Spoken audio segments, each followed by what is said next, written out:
lecture we are going to discuss about the half-wave rectifier and how to build a half-wave rectifier and how to calculate the ripple factor and efficiency of a half-wave rectifier. Okay. So this is the basic block diagram of power supply, because the rectifiers we are using within the power supplies, most of the applications of the rectifiers are in home appliances and industrial appliances.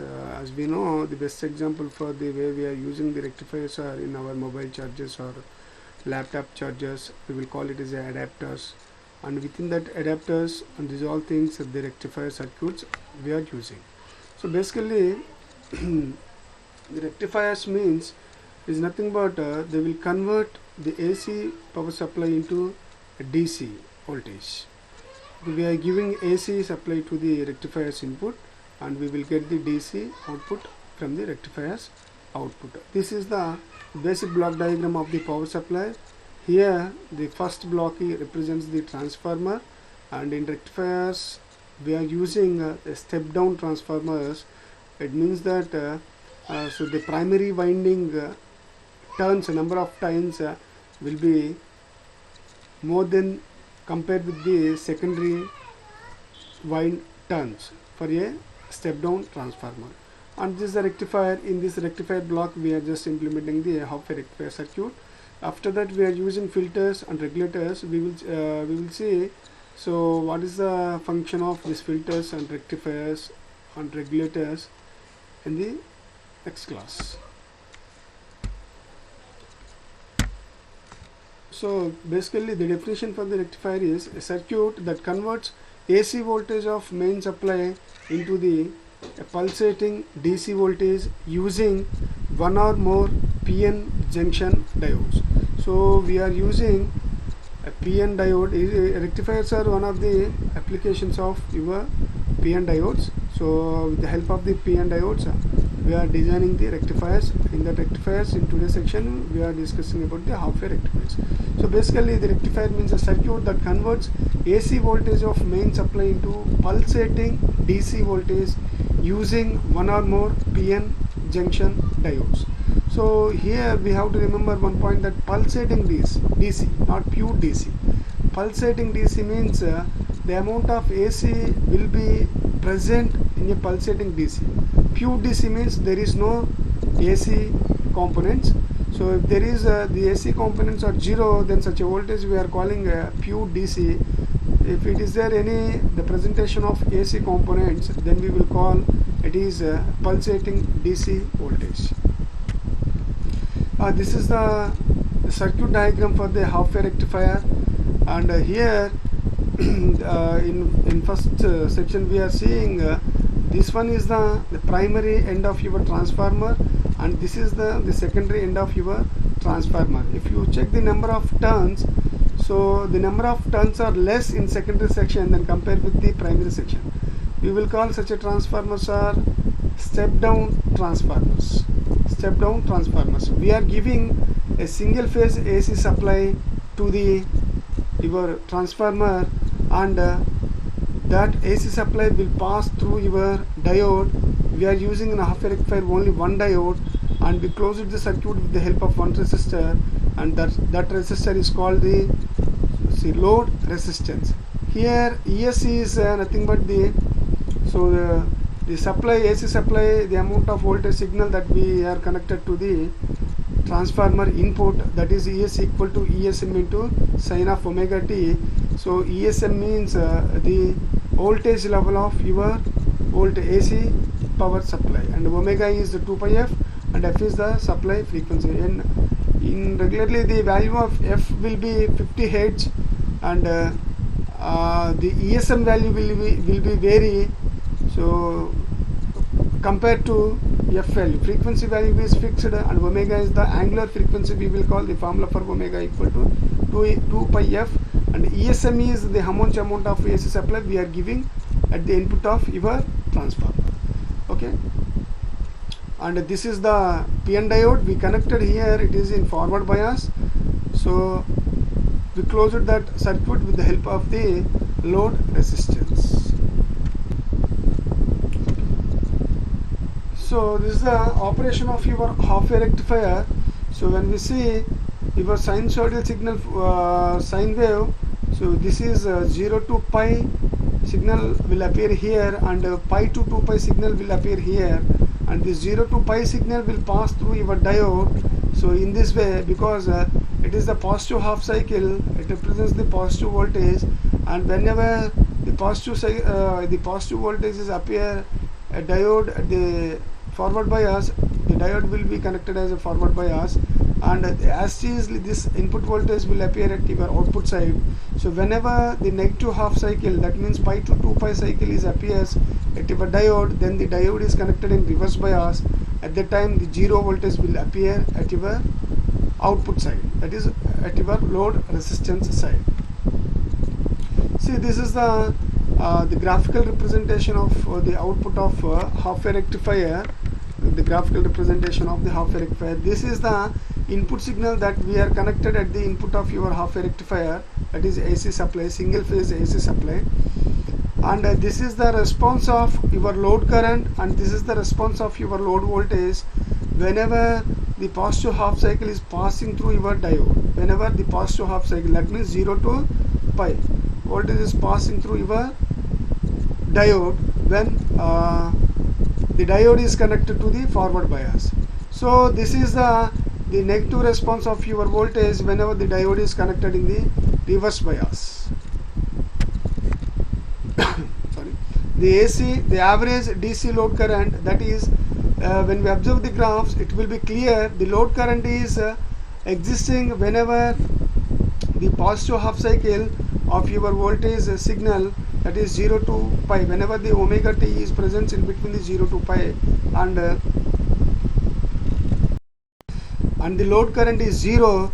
So whenever the applied bias voltage, the applied sine wave reaches pi to 2 pi, whenever the omega t is lies in between pi to 2 pi, then the load current is 0. Whenever the omega t is lies in between 0 to pi, then the load current is equal to Im into omega t. IL means, here the IL means load current, and Im is the peak value of load current. So what is meant by peak value means, this is the peak value. Here we are representing in this graph. So this point is called Im, and when we compare with the IL, when we compare with in terms of voltage, we will call it is the VL or EL. This peak voltage we will call it is a EL or VL, and this peak current is, we will call it is a load load current, that is represented in terms of, so Im, that is peak value of load current. And the amount of DC, see this graph this is the complete sine wave, and this is the output of your half-wave rectifier, and the pulsating DC means the pulsating DC will exist in this way. It means it is not the pure DC, but the amount of AC is present in this output, in this DC current. So that's why we are calling it is a pulsating DC. So simply a pure DC means it is just like a straight line. It is just like a straight line we will get here. Okay. And this is the IDC, the amount of DC current present at your output is depend upon the value of omega t. So whenever the omega t value lies in between 0 to pi, then the IL value will exist. Whenever this omega t is present in between the pi to 2 pi, then the IL value is 0. That's why we will call the final IDC value is equal to, so 1 by 2 pi integral of 0 to 2 pi Im into sine omega t into dt is the mathematical expression. And finally, after solving this one, when we substitute the value of 0 to 2 pi, that is 0 to pi to pi to 2 pi values, we will get the value of IDC is so Im by pi, that is called the average value, and this Im value we can write the total ESM value divided by RF plus RL plus RS. Here the meaning of RF is the forward diode resistance, and the value of RS is a resistance of secondary winding of the transformer. So So the resistance of the secondary winding means here the RS value will be present, but when we compare with the RL value, the value of RF and RS is very negligible. In previous lecture we have seen that the diode resistance is very less in forward bias, but at the same time the diode resistance value is very high in reverse bias. So here the diode is connected in forward bias in the range of 0 to pi. So the value of RF and the value of RS is very negligible compared with the load resistance. In practical applications, we will calculate this load resistance. We will choose this load resistance as a 1 kilo ohm, and ESM is we already calculated here from this graph. That is the maximum load current which we are getting at the output of your RL resistor, that is load resistor. So the value of IM we can write as ESM divided by RF plus RL plus RS. Finally the value of this IM, the value of this IM will be, so only ESM divided by RL value, because we can neglect the RF value and the same time RS value. And this is the average DC voltage. We will call it as a EDC. So EDC voltage, this is the voltage, DC voltage, we will call it as a DC voltage. Average DC voltage is equal to average DC current into load resistance. And the previous section we can calculate that IDC value, DC current value is IM by pi into RL, and we know that from the previous slide we can calculate that value of IM equal to EM divided by RF, RL and RS into pi divided by RL. So here we mentioned that the value of RF and RS are small compared to RL. So RF plus RS by RL is negligible small component of I, so it is neglected. Then the final equation, the average DC voltage, we will get the ESM divided by pi. ESM means we calculated in the previous graph, that is the maximum voltage arrived at your load resistor. This is the RMS load current, and we will call it is a IRMS. RMS means root mean square current. So the formula for the root mean square current is square root of 1 by 2 pi into 0 to pi, because we are getting this load current only in between the 0 to pi values only. From pi to 2 pi we are getting the 0 current. That's why we are mentioning here 0 to pi into Im into sine omega square into d omega t. So when we solving this equation, we will get the RMS value is Im by 2, and RMS load value, or we will call it as a RMS voltage, root mean square voltage, is equal to, so ESM divided by 2. These are the values of half wave rectifier IRMS values, that is root mean square values of current is Im by 2, and the root mean square value of the voltage is ESM by 2. And the amount of DC power delivered to the load. So the DC power delivered to the power, the formula for power, we know that P equal to VI. So we know that P equal to VI, V means the average DC voltage and I is average DC current, and we calculated from EDC and IDC. From these values, when we substitute these two values here, we can get that I square into DC into RL. It is this is the one of the another formula for the power values, that P equal to I square into R. In the terms, when we write the equation, that is PDC equal to I square DC into RL. So the DC output value will be the current DC current square RL.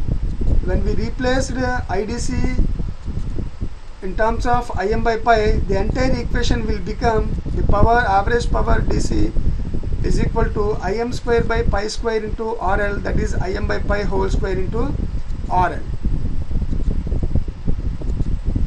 So this is the AC input power from the transformer.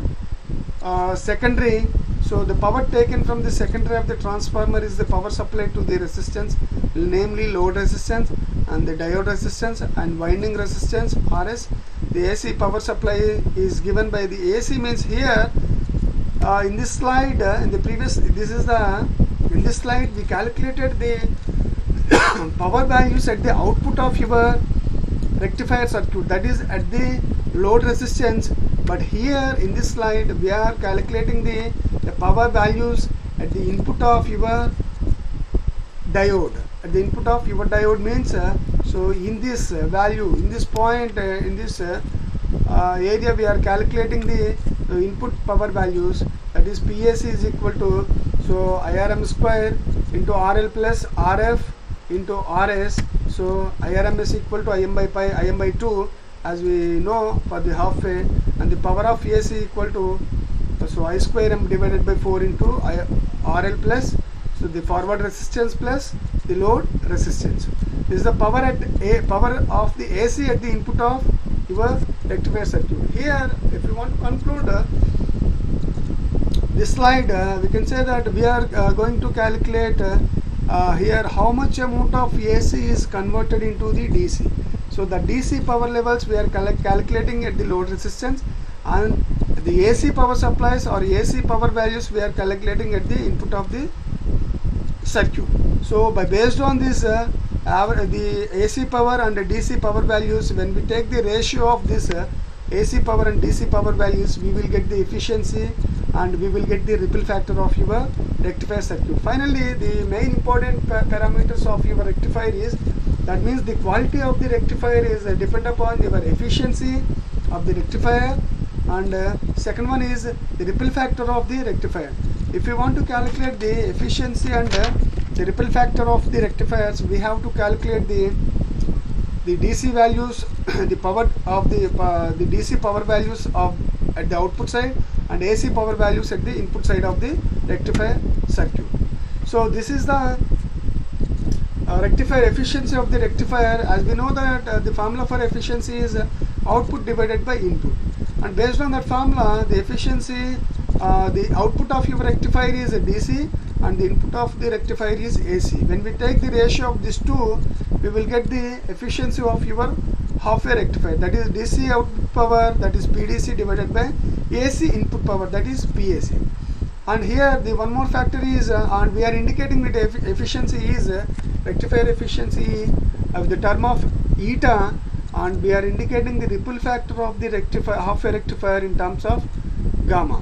Here the gamma is the RMS value of AC component of the output divided by average or DC component of the output. It means that the rectifier ripple factor will give the how much amount of AC component is present at your DC output. So if you want to calculate that value, that is nothing but the ripple factor, and almost the value of gamma value, that is ripple factor value, as much as low for your rectifier to get the better DC value. And this is the efficiency of the rectifier as we discussed, eta equal to PDC by PAC, and we already having the formulas for the PDC and PAC values, and when we substitute that DC power and AC power values, we will get the eta value, efficiency value is 40.6%. 40.6%. And this 40.6 is also we will get when there is no diode loss. When there is no diode loss, because this value is efficiency value is very less when we compare with the other rectifier circuits. Here our aim is when we are using the rectifiers in a power supply, so our aim is that rectifier should improve this efficiency value, should improve its efficiency value.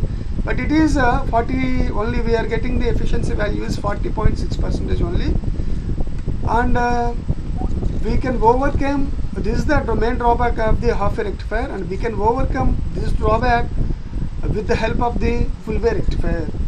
And that section we will see what is meant by full wave rectifier, and how we are calculating the efficiency of the full wave rectifier, circuit configuration. Those all things we will see in the next video. And coming to the next slide is the ripple factor. As we discussed, the RMS value, the definition for the ripple factor is RMS value of AC component of the output divided by average component of average DC component of the output, that is IDC by IAC divided by IDC. So when we substitute the values of that IAC by IDC values in the gamma value, so we will get the ripple factor of 1.211. This is very high value. This is 1.211 is very high value. So this is also one of the drawback of your half-wave rectifier. This indicates that the ripple component in the output are 1.211 times the DC component, that is 121.1% of DC components. This is very high. So for the based on this efficiency and gamma value, we can conclude that the half-wave rectifier is a poor converter. Is a poor converter of AC to DC.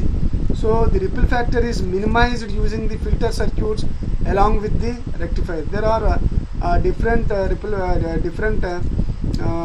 rectifier circuits and filter circuits are there to improve the gamma value and efficiency value. And improvement means to reduce the gamma value from the 1.21 to some 0.1 or something, and efficiency from 40 to 60 or 60 to 80%. There are so many filter circuits and so other rectifier circuits are also there. We will see what is that circuits in the next class. So this is one of the parameter is called the peak inverse voltage. It occurs at the peak of each negative half cycle of the input. Diode is reverse biased and not conducting. Simply the value of the peak inverse voltage is equal to the average DC voltage, that is EM value, and the diode must be selected based on the PIV rating and the circuit specifications. This value is depend upon the how much amount of AC supply we are applying to the transformer circuit. Okay, this is the PIV value. These are all the drawbacks of the half-wave rectifier. That is ripple factor of the half-wave rectifier is 1.21 and which is quite high. So the output contain a lot of ripples. The maximum theoretical efficiency is 40% only. The practical value will be quite less than this, and this indicates the half-wave rectifier is quite in efficiency. So we will see in the next video how to improve the ripple factor and efficiency of the half-wave rectifier by using the filters, and at the same time by using the full-wave rectifier components or the half-wave rectifier circuits. So there are so many different rectifier circuits are there. The example for rectifier circuits are, as we discussed now, that is a half-wave rectifier and full-wave rectifiers and bridge rectifiers. These are all rectifiers we are using in power supplies. Okay, we will see what about the full-wave and filter circuits we are using to improve the efficiency and how to minimize the ripple factor of the rectifier.